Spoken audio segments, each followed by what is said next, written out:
www.bbc.co.uk.ie. Persistent rain across Ulster, Leinster and Connacht, with patchy rain elsewhere. The heaviest will clear to the east, with some bright spells developing in the southwest. It's unseasonably cool, with top temperatures of 13 to 17 degrees. And now you're up to date on News Talk. The Football Show on Off the Ball With Paddy Power. Remember sport? That thing you used to love? It's back. Gamble responsibly. See dunlewy.net. I'm prepared to do anything I can to play for my country again. Do it then. What about your start to the game? It wasn't bad, was it? Why should an honest answer be a mistake? How can a modern day manager not have a mobile phone? Why should he? Welcome along, busy football show. Later on, Paul Rouse was on OTBAM this morning. We'll bring you some of that. He was talking to the lads about the Jack Charlton era, wonderful as it was, and he'll put it into some kind of historical context, sporting and otherwise. In the meantime, though, Dan McDonnell of the Irish Independent is with us. It's been a while. Hello. Hi, Joe. How are you? Yeah, very well. You had a week off recently. Did you golf a lot? Did you have a nice time? No, I played golf once, Joe. It was low quality fare. The company was good. The quality of play, maybe not so much. But isn't that always the way? Well, I mean, apart from when I played with you, obviously. But the direct inverse of that. But no, a week off to get a sort of a slight break, all right, from what had been, I suppose, a protracted attempt to get the League of Ireland back and all of that. But I'm sort of in the corner of my eye here, and for the last while, I've been watching a live stream of Dundalk Bows friendly tonight. So there is a sort of a sliver of normality, maybe looming around the corner, and actually become a football journalist who actually goes to football games, which is pretty important generally. Generally, like a lot of people ask you about the job, like you go to a lot of games, don't you? And that's normally the case, but it's been a while now at this stage, I have to say. It sure has. And in the midst of it all, of course, news of Jack Charlton on Saturday. I know you were on with John Duggan and Philip Quinn and a few others on Saturday evening. It was, as expected really, but it was an incredible outpouring over the weekend.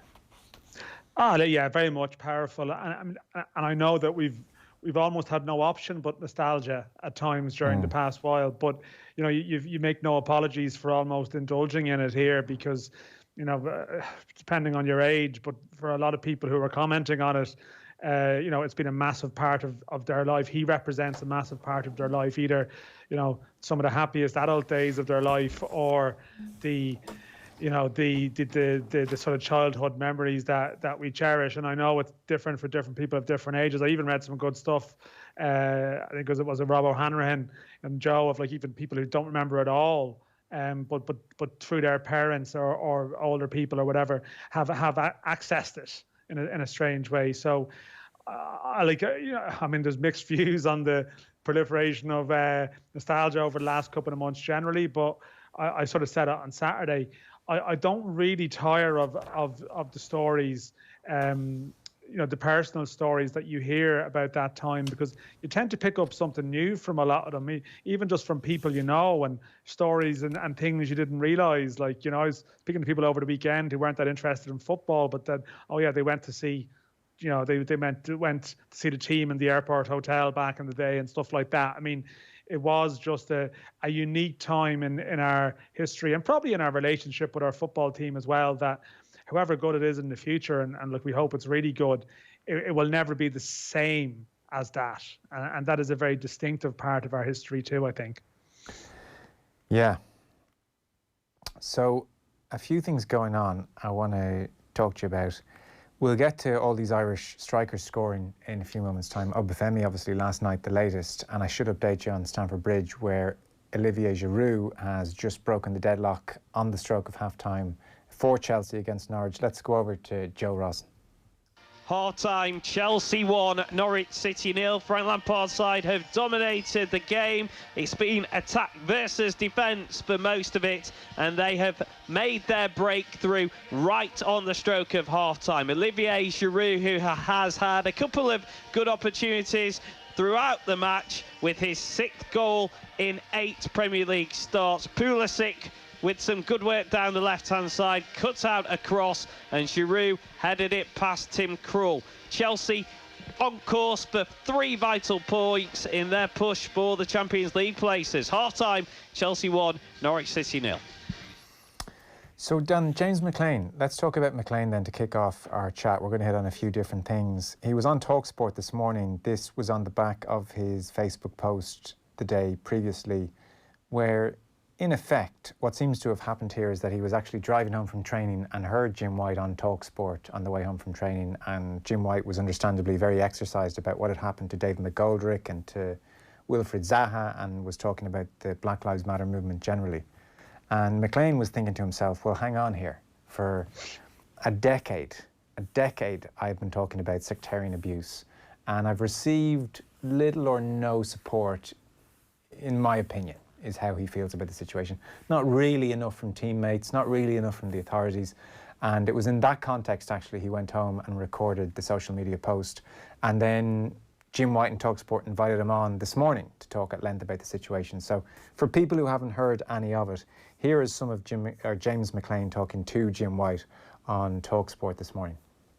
Look, I'm seeing all this support, and for McGoldrick, Zaha, Sterling, and that, and rightly so. Like, I don't want to take away from the attention and the support they're getting, because it's bang on. It's absolutely correct, and so they should.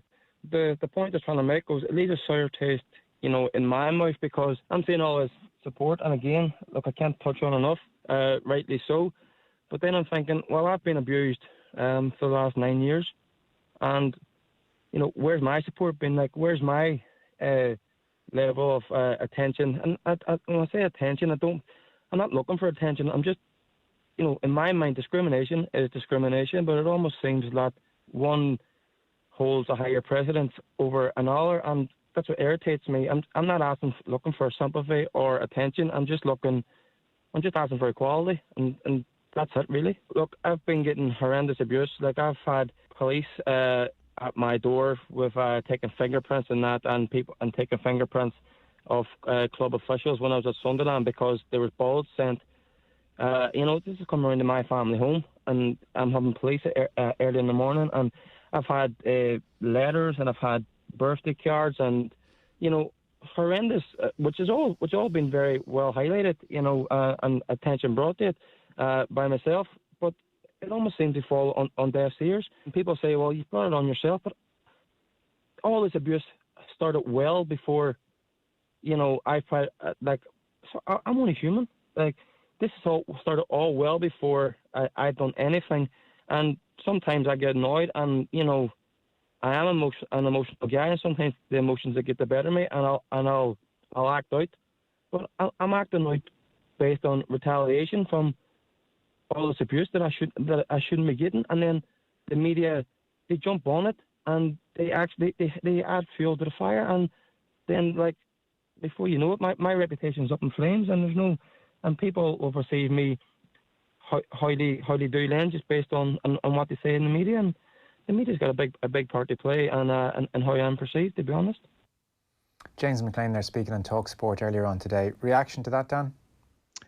Yeah, this is a tricky topic to sort of to navigate, really, and I always admire James McClean, I have to say, for sort of not sort of running away from a discussion point, that he will say something, but if pressed on it, he will follow up and explain his point of view on it. I mean, it's a tricky one. I mean, I posted up a story about this yesterday, just about James McClean's comments, his Facebook post, and I guess specifically the point that he, which I thought was interesting. He'd alluded to it before, but probably not as bluntly as such, that his point about maybe other Irish players and maybe not being as supportive at times. I mean, I posted that up, and now I'm sort of, it's hard to actually refresh social media, because there's hundreds and hundreds of comments now. There's a debate and a row going on beneath it about a lot of the disagreements that we have when James McClean enters the public arena. And in so much as you can, are people generally supportive of McClean's comments and his calling out of his teammates, or are they not so impressed? Both. I think it's probably more so supportive, but that could be social media can be an echo chamber that might be reflective of you're posting it from an Irish medium, and you're getting a lot of it from that side. But I guess, it's gone down the road now of people who's, debating, whose opinions are not going to be changed at this point by anything. So that was it. I think he's perfectly entitled to raise his voice and air his view. It's a tricky one to mention, as I said, in the context of what is like the global movement that is, I suppose there's a difference almost now between the Black Lives Matter campaign and then the organisation itself. Sure. And I know that in itself has provoked, that in itself can be a tricky discussion for people to navigate when you're almost trying to use the right words actually about it, because that's obviously there's layers to that now.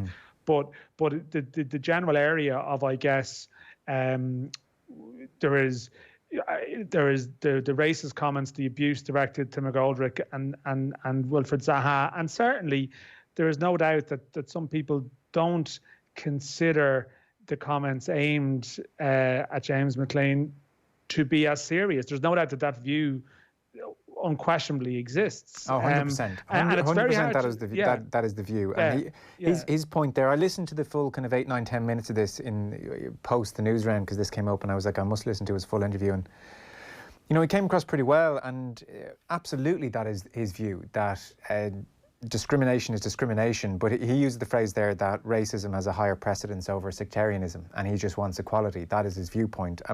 He's absolutely right when he says it's treated more seriously. There is no doubt. Yeah.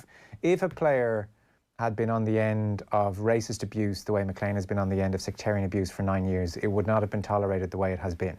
I don't think that's even up for debate. No, that's 100% the case. And again, it's a tricky one to get into it, because you have to be careful of the phrasing around it. But certainly there's no doubt that a lot of the stuff aimed at McClean, while sometimes it's simplistic to say that it's his stance on the poppy that generated. There's no doubt that has fueled it, but in response to his stance on the poppy, it generates comments from people who probably it exposes latent views that they have that refer to. There's almost a sense that they are fine with the Irish once they are quiet about their Irishness or don't express particular views, which, as James McClean has outlined in the past, are very personal to him. And having been to Craigan, I have to say, I find them very understandable. I think at times, and I think he has said this in his interview today, I don't think at times he hasn't helped himself, and there's no doubt that the recent the Balaclava post on Instagram, it was just an attempt at humor, that it just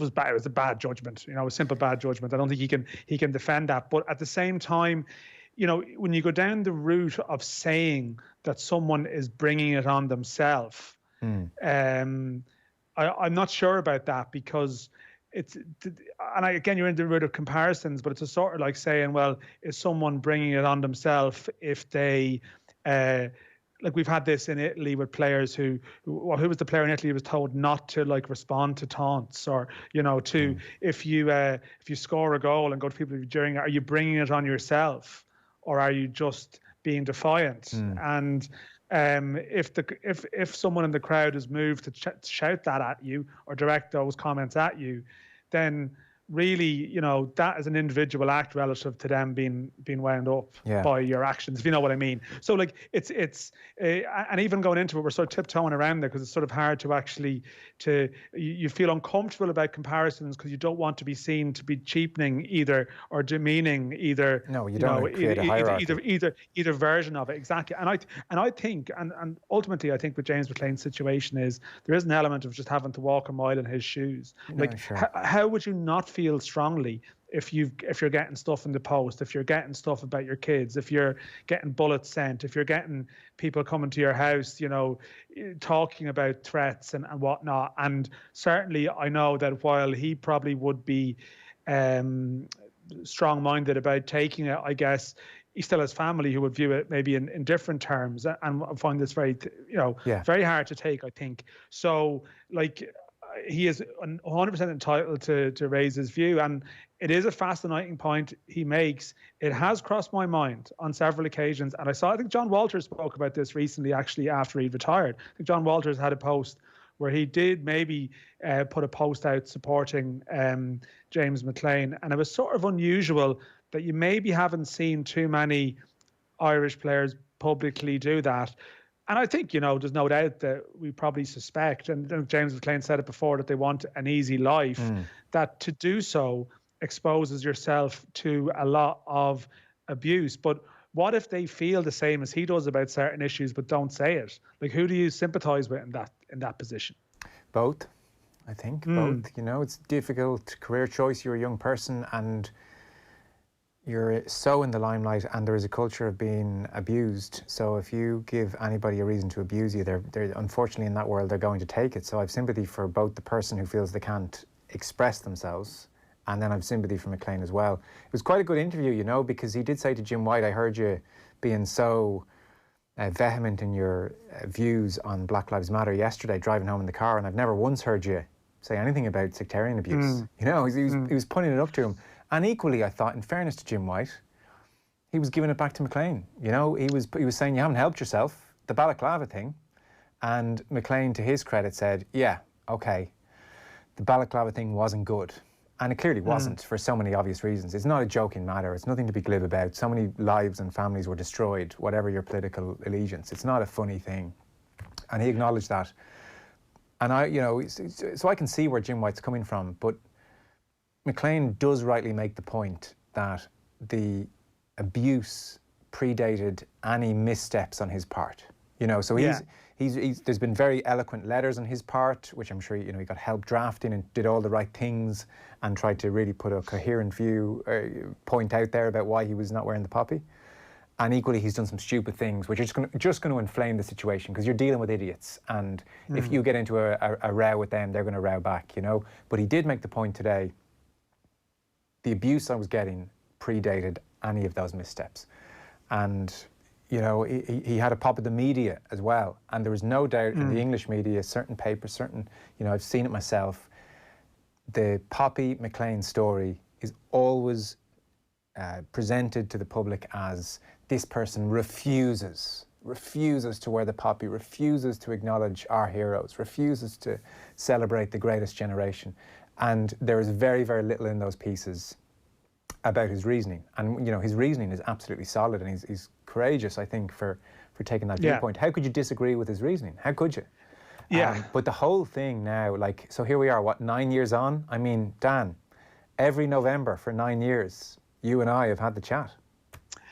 Yeah, and it is true, and there's no doubt that some of the media stuff, it's almost, I can't think what year it was it a year or two back, where it was almost a news story, as if, Poppy denier James McClean is playing here this weekend, and I can't think whatever town it was, or every club he joins, he has to face it. The point has been made that there's Nemanja Matic and people who have not worn the poppy, but because James McClean has backed up his views and expressed them, and reacted to stuff, there is no doubt about that. There's an aggressive nature at times to how he. But that's.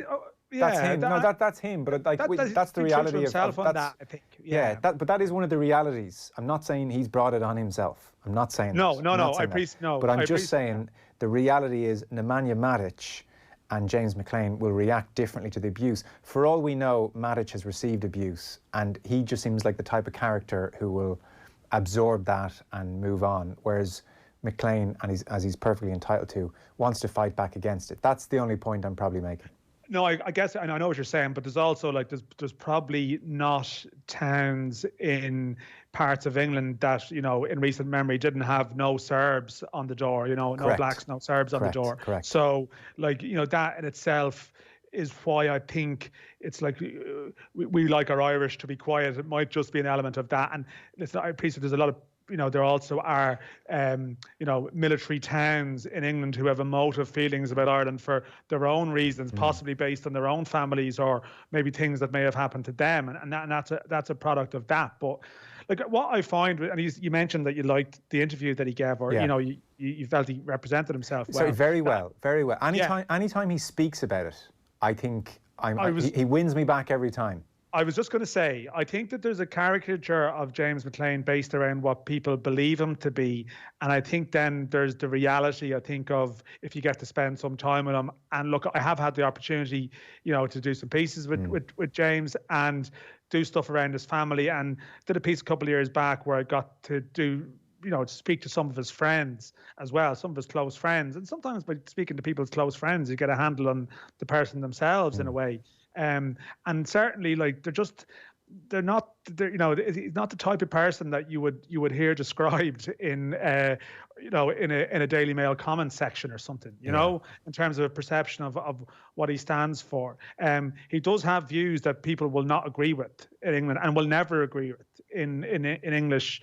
A section of English society will never agree with his views. They'll never agree that, he has massive respect for Martin McGuinness. That will not be accepted in parts of England ever. Maybe even parts of Ireland, to be honest.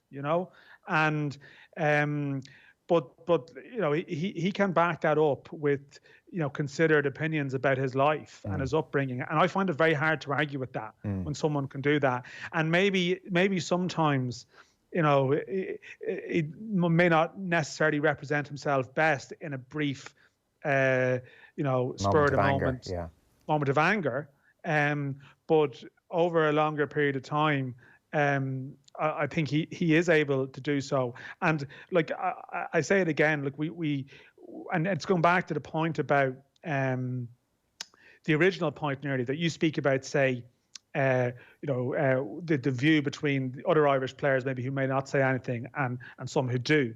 And James McClean, who does on this particular issue, and that you respect the position that they've taken, and I do as well. I see completely where you're coming from. I think most people from on a sort of pragmatic level would look at it and go, well, I can see why they wouldn't want every club they join to have this story about they don't not wearing the poppy and all this. I get that, or having to face that. But I guess in the context of the movement that's ongoing at the moment, and general discussion is that we're encouraging footballers to find their voice and speak up on topics.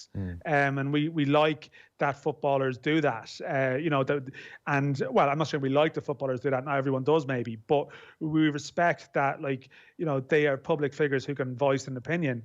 And James McClean has done that and offered his honest opinion on occasions, and people don't like it and tell him to shut up and stay in your lane almost. And I think, which do we prefer from public figures who have an influence? But listen, he's made mistakes as well, and he would say that too. I think I'm more sympathetic. I think I am to his position on it, and I think if other Irish, it's sad in a way if other Irish players would not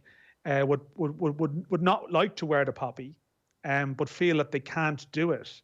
That in itself says more about the poppy movement, I think, than them. Yes, no, totally agree. Look, that the guy receives abuse for not wearing the poppy is crazy. And where he is absolutely unequivocally correct is when he says, over the last 9 years, where's the support been? This is discrimination. Yeah. Why is this not taken seriously? And why am I not getting support maybe from fellow teammates or from authorities? And he's absolutely correct, So you just can't disagree with that. And his reaction to it, at times really good, at times less good, and he's admitted as much himself, shouldn't be the issue. The issue is that he gets this level of abuse.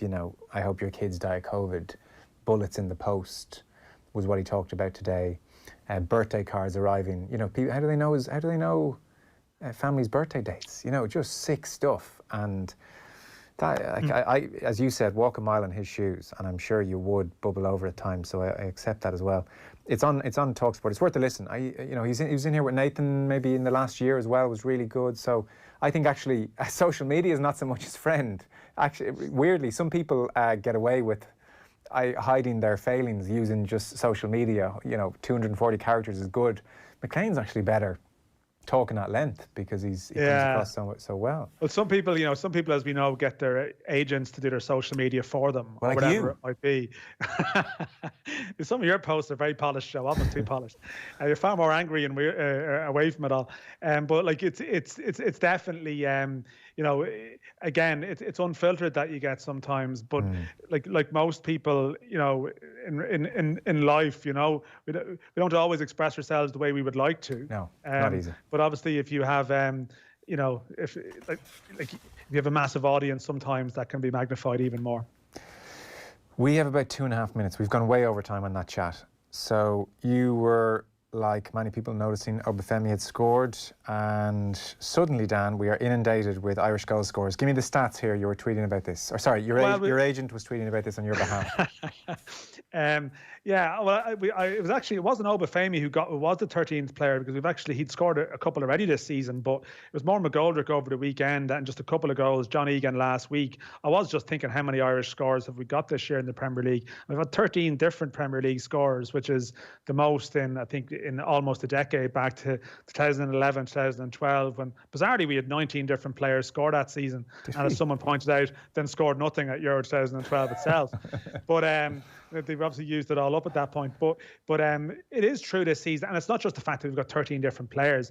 Like, it's the profile of them. Okay, and McGoldrick actually, ironically, is an older player, but the fact that you add Aaron Connolly to the mix and Obafemi to the mix, and Egan's not that young really at all, but players who are on the way up. And like Obafemi has scored I mentioned it in a piece for tomorrow's paper about Obafemi. Like, he has scored at Stamford Bridge and Old Trafford this year. A great goal at Stamford Bridge at that. Yeah, I mean, like, you know, at the start of the season, he said you have an Irish player who scores at those two venues. You'd be thinking, you'd almost forget that it had happened. You know, like, so he's been low profile, probably because he hasn't come through the ranks here, to be fair. And also he hasn't been as involved in Stephen Kenny's under-21 team through injuries and various reasons. But the sheer facts of what he's done are pretty impressive. Interestingly, and I'm right up against the clock here, but Hasenhüttl again has talked about his workload. He uses that word for work rate. Even just 2 weeks ago, he mentioned that with Obafemi. He criticised or questioned his work rate. It seems to be a semi-regular thing he brings up with Obafemi. Yeah, he seems to be testing him, or a bit of tough love or whatever. It's hard to figure it out, but certainly, like, he's, you know, some managers like to send messages out in public, and some do it privately, and he seems to be doing it publicly with Obafemi for whatever reason. I think he thinks his injury record, could he do more about it, or is just trying to send him reminders about it on a regular basis. It's hard to quite figure out the reasoning behind it, but certainly he seems to rate him as a player, but not letting him get too far ahead of himself because he might have concerns in other areas. Dan, we're just out of time. Thanks a million for that. Great stuff. Cheers. Thanks, Joe. Cheers. Dan McDonnell there of the Irish Independent. Still Chelsea 1, Norwich 0, 52 minutes on the clock. We've got some Paul Rouse for you next. Football on Off the Ball. With Paddy Power. When you've watched more Belarus Premier League than is healthy, proper football is back. Gamble responsibly. See dunlewy.net. Missing this? I remember Ollie texted me Solskjaer. One or two people would get hold of my number, unfortunately, and he would text me. Then get this, the all-new OTB Sports app. Off the Ball, Ireland's premier sports channel, now has a new home, featuring the biggest names in Irish and world sports. Podcasts, interviews, news, commentary, analysis, plus almost 20 years of sporting archives. All free and ready when you are, at home or on the go. The new OTB Sports app. Download it now from the App Store and Google Play. Life feels better when you know your loved ones are being looked after. Well, now you can protect your family's future for just €10.10 per month with Leia Life Insurance. Simply answer a few short questions. There's no medical required. And unlike any other insurer, you're covered by Leia Life instantly, which means your family will get a lump sum payment should you pass away. Join us online and you'll get a 10% discount and a further 10% if you're already a Leia Healthcare member. Visit leialife.ie or call us now on 1890 907 100. Insurance provided by iptiQ Life SA. Leia Healthcare Limited, trading as Leia Life and Leia Healthcare, is regulated by the Central Bank of Ireland. Local community pharmacies across Ireland have remained open throughout the COVID-19 crisis, putting new measures in place to keep everyone safe and healthy. We would like to thank all our customers for your kindness, cooperation and understanding of the changes we have had to make. What hasn't changed is the quality of care we provide, supplying the medicines you need and the advice you trust. Your local community pharmacy, always here for you. Brought to you by the Irish Pharmacy Union. Now that we emerge, will we rise? We rise when we champion, when we create, and when we care. So let's lift each other. Let's lift Ireland. Choose to support local businesses, makers, creativity and communities. Choose to champion green. Pledge your support today at championgreen.ie. Support local to lift us all. Supported by Kilkenny Design and Visa in association with Retail Excellence, Small Firms Association and Chambers Ireland. Football on Off the Ball. With Paddy Power. When you've seen West Ham beat Preston in the 1963 FA Cup final for the 6th time, live football is back. Gamble responsibly. See www.net. You know, for a side who've conceded 49 goals this season, which is more than anyone else in the top 10, Chelsea, with just a 1-goal lead against Norwich, 57 minutes played, won't be feeling totally comfortable just yet. We'll keep you updated on that game. But in the meantime, a lot of Jack Charlton talk, obviously, over the last number of days. And Paul Rouse, Professor of History at UCD, was on OTBAM this morning. Those 10 years, 1986 to 1996, just quite extraordinary in a whole host of ways. And so Professor Paul Rouse, who has written A Sport and Ireland, a History, a brilliant book, if you haven't read it yet, was on with Ger and Owen, talking about the Jack Charlton era. I'm not too sure that there was a huge amount of reflection at the time amongst the decisions why people were doing things. I think people were just absolutely carried away with the idea that this was a sporting team that was actually enjoying success, and a success that had been denied previously. And like, if you look at say qualification for the 82 World Cup, which Northern Ireland made, and there was a huge support for Northern Ireland down across the south of Ireland as well, and that really captured the imagination. But the fact is that the Republic of Ireland were incredibly unlucky not to make those finals. Really incredibly lucky not to do it. And there was a huge national disappointment that they hadn't done it. And so on back, the near misses across, since the 1930s actually, the near misses in qualification. And this was finally qualification for the World Cup. And that qualification itself in 1990 was a huge statement. Qualification for the European Championships, obviously, in 88, but qualifying for the World Cup was a huge statement. So maybe at its roots, the World Cup is so big and so important, and it's in the way, it's kind of the end of an underdog story in some respects, is that although we're still the underdogs the whole way there, it's no longer the feeling that it's Anthony Daly standing there saying we're no longer the whipping boys. We have a place at the table. Is it as simple as that at its root, that actually we finally reached a promised land and here's what it's like? I think it's as simple as that for some people. For other people, it meant, for different people, things mean different things, and you have to be really careful about ascribing motivations to people as to how they felt and why they felt, and did they feel the same now about it as they did at the time. And again, I know this is a pedantic, boring academic way of looking at it, but you have to be careful about casting back motivations onto people and telling people how they felt and how they should have felt. What I do know is that it was an incredible party for a month. And if people began to dream that we actually could go, but by the time the quarterfinals came around, the sense was, do you know what? There's no real great team in this competition. Yeah. This could keep going. And there is that tinge of regret about the quarterfinal. And you can hear it when Mick McCarthy speaks about it. They were really close to winning that match, really close to it. I'm going to blame you, though, for the fact that I'm trying to ascribe stuff, because you quoted Nuala Phelan in your piece yesterday in the Examiner, and it rang a lot of bells for me about what we've just come through right now, where there was this short period where there was a great national togetherness as we were all in lockdown and all kind of wondering, well, what's going to happen next, and is there a possibility for us to somehow use this time to reshape what's coming next? And I think maybe we've missed a lot of those opportunities, just even in terms of traffic and all that kind of stuff, and who knows. But but she was obviously feeling that at the time, that there was enough people around going, this is something a bit strange here. There's a national outpouring of togetherness that we haven't seen before, and maybe that's just because sport has that power. I don't know. But it's not just sport that has that power, and I'll give you a different example. In England, everyone said that England would never be the same again after the Lady Diana or Princess Diana outpouring of grief and emotion around that particular time. And I'm not, again, nothing is ever the same again. like history changes and times move on. And there is no doubt that the Irish sporting world was never the same again after this. But in terms of how people behave towards each other, I think that I think it is in the memory of that event and in the nostalgia around it, but also in the kind of culture that was created in it, the stories around it, and the aspiration to fulfill it again.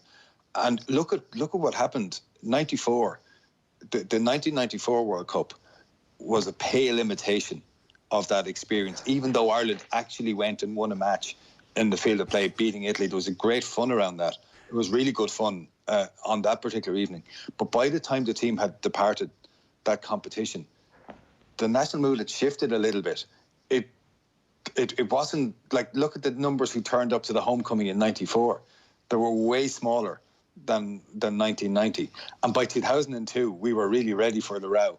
I mean, we were kind of got, it was like we kind of got bored of this thing of actually making it to a competition and competing to a decent level in that competition. So now we needed something, throw a little bit more salt into the pot. Have you been chasing that nostalgic idea of Italia 90 ever since then, that when you do have a moment that isn't even in a tournament, like say for Shane Long's goal against Germany, as important as it was, there is this national tendency to go Italia 90 levels of crazy if possible? Well, there's the, it's like the, I went to see Crystal Palace playing about 20 years ago, and they had a Spice Girls imitation band. And that's what I think about some of the attempts at recreating. You cannot recreate it. Things have to live on their own terms. And there is enough there. There's enough there for people now who, say, enjoyed beating Italy in the European Championships. These are events in their own time, and you can't just seek to benchmark everything by that experience. And don't forget, that was a gathering experience. So it was a bit of a roller coaster of a month, Italia 90 was.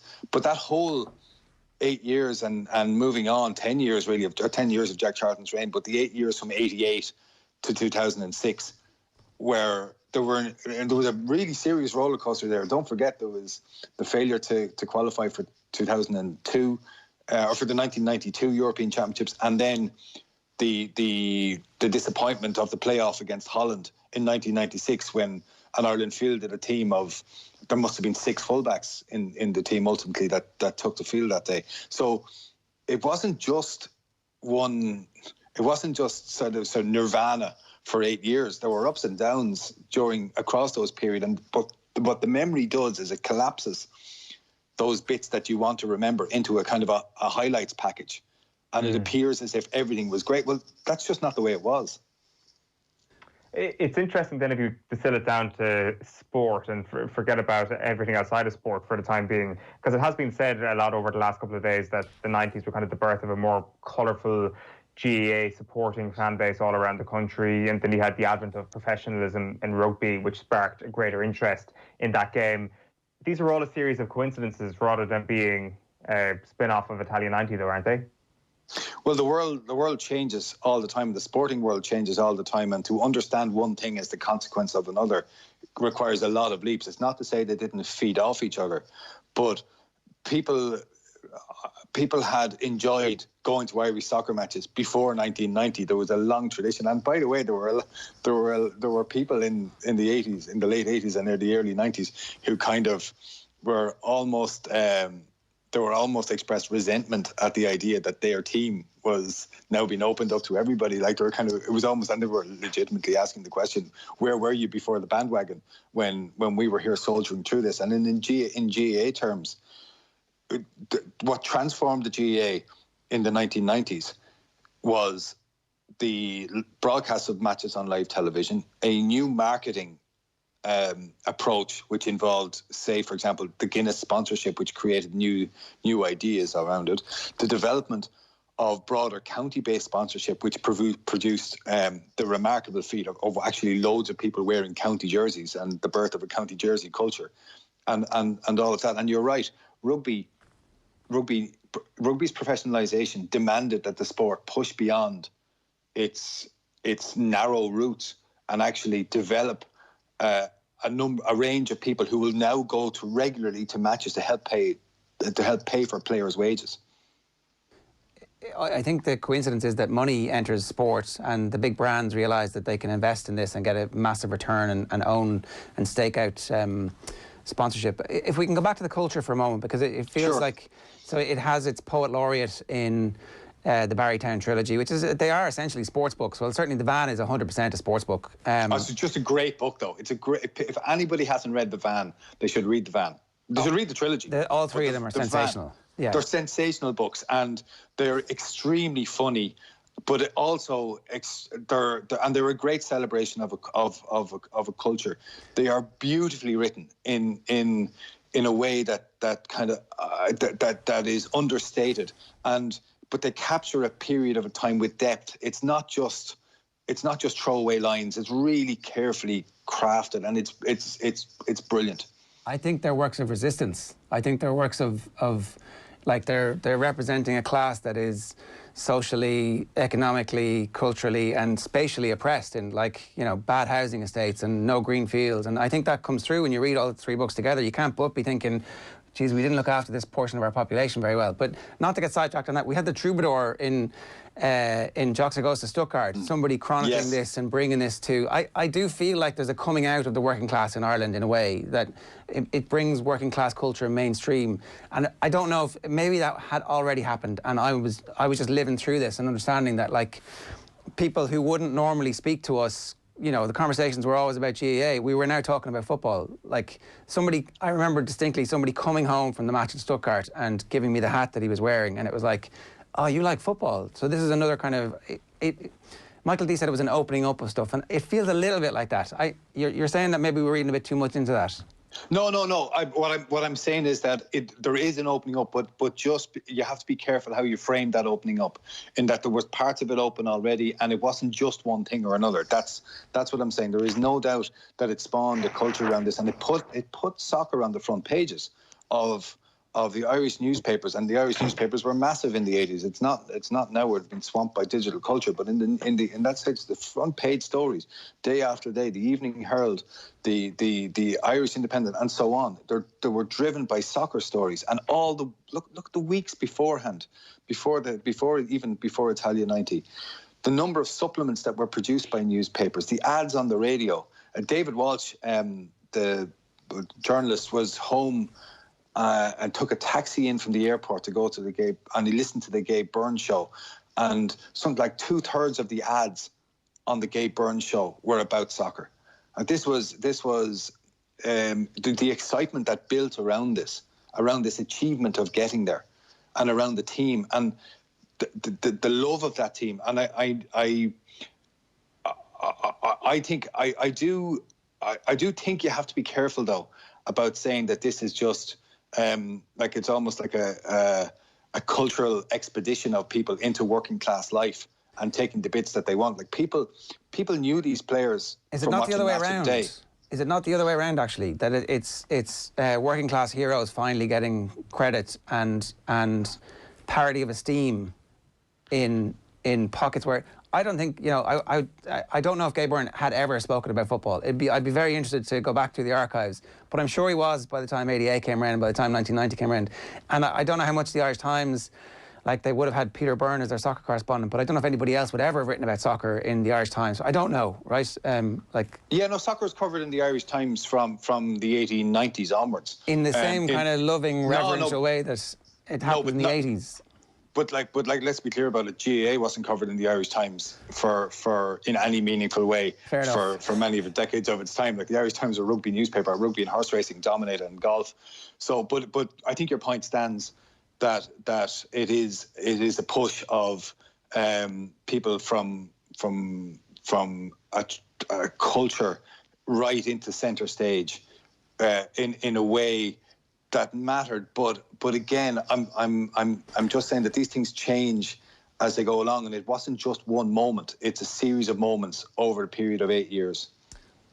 The other thing, I was looking up the title of it there, Dermot Bulger's in High Germany. I remember seeing that on TV. This is, for people who are unfamiliar, it's brilliant, absolutely brilliant. Is it a one-man? I think it is a one-man player. Maybe there's a character at the end. So it's a story, essentially, of an Irish emigrant who goes to the match in Stuttgart, and it's his story, and it's about the decimation of emigration and how it kind of ruined Ireland for essentially since the famine.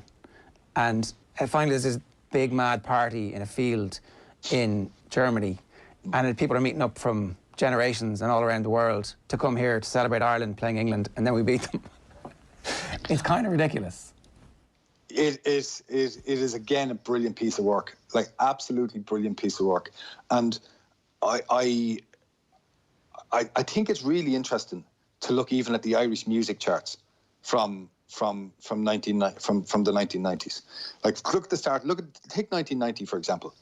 The 4 soccer-related songs made #1 in that year. I know you're going to talk to Moya Brennan. That was somewhat, was it 13, 16 weeks as #1. But before that, as #1, you had Give It a Lash Jack with Liam Harrison and a kind of a cast of celebrities who did it for the Goal charity. You then, you had, by the way, there were other songs early in the year had been dominated by Sinead O'Connor, Nothing Compares to You, and The Love Shack. Do you remember that song, The Love Shack? That was there as well.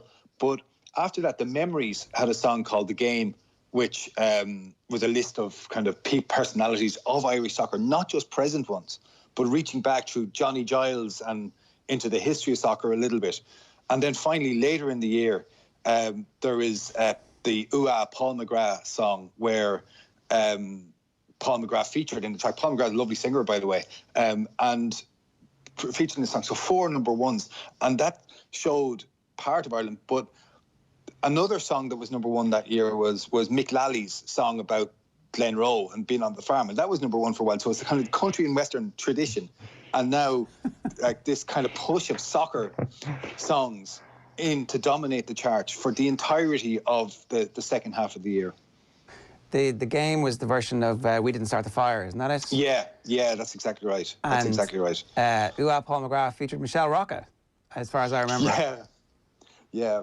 By the way, people can look. I don't know if people are interested in this, but people are familiar with the amazing song "The Contender." It's Jimmy McCarthy's song. Paul McGrath has a version that where he sings it. It's on YouTube. It's just, I just love it. You've obviously been immersing yourself in this because you've got an exhibition coming up in the Little Museum of Dublin. Research, Jar. It's research. Yes.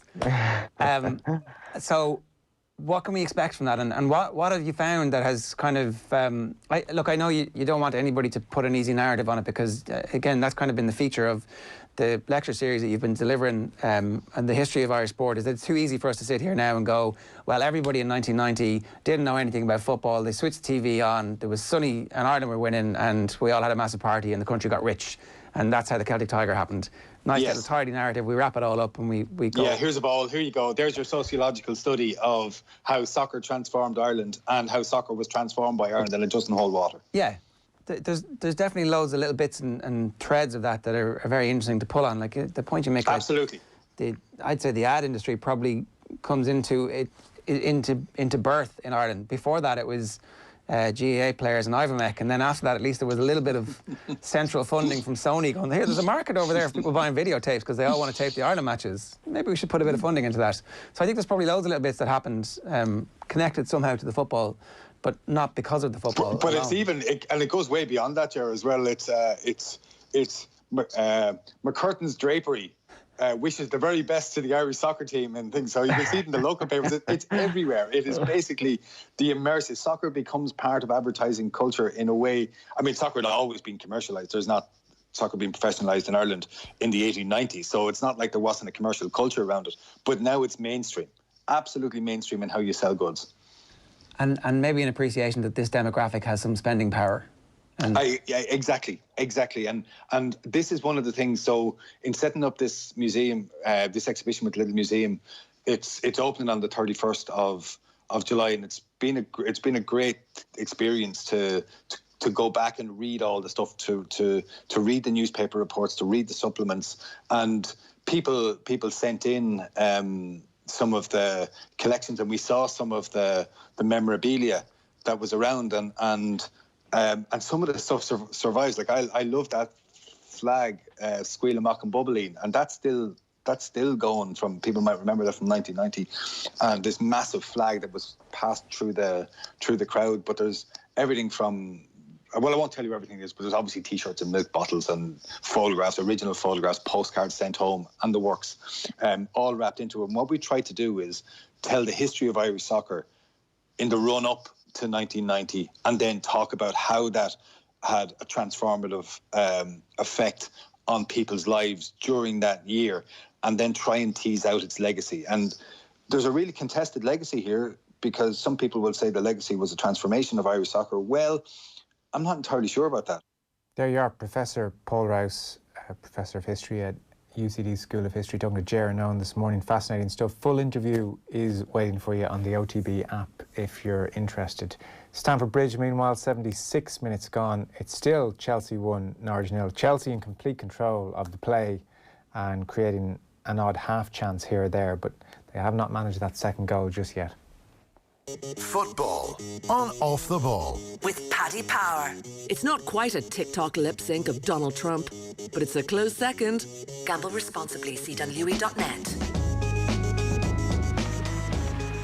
If we've done our job right, you should be imagining the rain. But have you ever wondered how that sound is made? Did we pour a watering can over the skin of a drum? Or could it be, yes, if you listen closely, maybe it's bacon sizzling in a pan. Follow your curiosity wherever it might take you with Vodafone's truly unlimited mobile and broadband network. Unlimited calls, text, data applies to Red Unlimited plans. Max speed 10 megabits per second on Red Unlimited SIM only. Unlimited data on all fixed broadband only plans subject to availability. See Vodafone.ie for terms. Life admin. Yep. It even sounds boring. No wonder it goes on the long finger. But when you do get round to it, a good place to start is by reviewing your mortgage. You really never know if there's a better option unless you look into it. That's where the Ulster Bank mortgage team could help. Wherever you bank, get in touch and find out about switching your mortgage to us. Just search Ulster Bank Switch. Ulster Bank. Help for what matters. Over 18s only. Ulster Bank Ireland DAC is regulated by the Central Bank of Ireland. Petrol, diesel, hybrid, plug-in hybrid, electric, which one do you choose? At the Society of the Irish Motor Industry, we're here to help. We know different drivers have different needs, so we provide clear, simple advice on the benefits of each technology. Whether you're buying a new 202 or a used car, talk to your local SIMI retailer. Drive cleaner, drive greener. To find out more, visit simi.ie/drivegreener. One of the beauties of staying in the Galmont Hotel and Spa in Galway is you won't know which way to look. Galway City Centre? 3 minutes one way. Famous Lochatolia? Just below the Galmont Hotel's large outdoor terrace. Beautiful Connemara or Burren Country? Over there. Galway Bay? All around. Or indulge yourself in their luxury pool and spa? Just a few seconds from your beautiful room. The Galmont Hotel and Spa. A perfect place, perfectly placed. For great special offers, see thegalmont.com. Did you know omega-3 is proven to be good for your heart, vision and brain? Minami More EPA is made from the purest ingredients with up to 6 times more EPA than other